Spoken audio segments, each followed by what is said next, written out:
My roommate Rafael locked his door when I asked about his secret texts last night. I knew it was bad when Rafael snapped his phone into lock mode and said, "It's none of your business." And then he looked me in the eye. I couldn't read his expression, but my gut screamed he was hiding something terrible. Rafael and I have been roommates for a year. We've shared late-night study sessions, pizza nights, and even that time we got lost hiking. Things were great until last night. We were both home early, watching a movie on the old couch. The room was dimly lit, just the flicker of the TV and the glow of his phone's screen. He got a text, and I saw his eyes widen. He glanced at me, then his thumbs flew across the screen. He was texting someone all night, and I tried not to stare, but I could see the conversation was intense.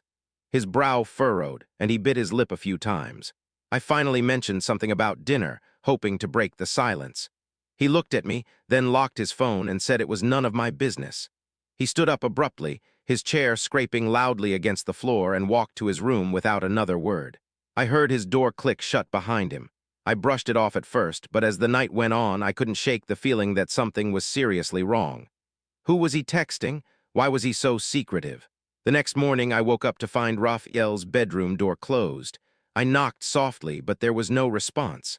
I tried the handle, and it was locked. I pressed my ear to the wood, listening for any sound.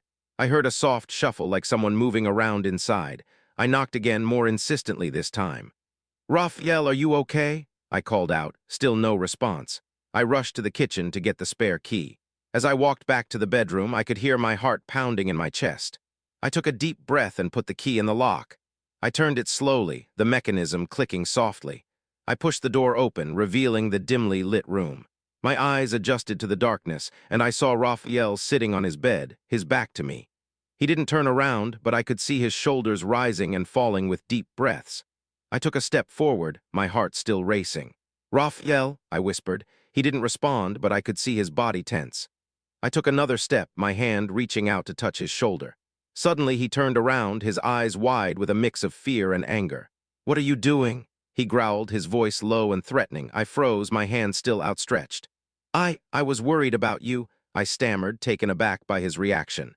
I rushed to the kitchen to get the spare key, and when I got back to the bedroom door, I took a deep breath and put the key in the lock. Follow so you don't miss part 2.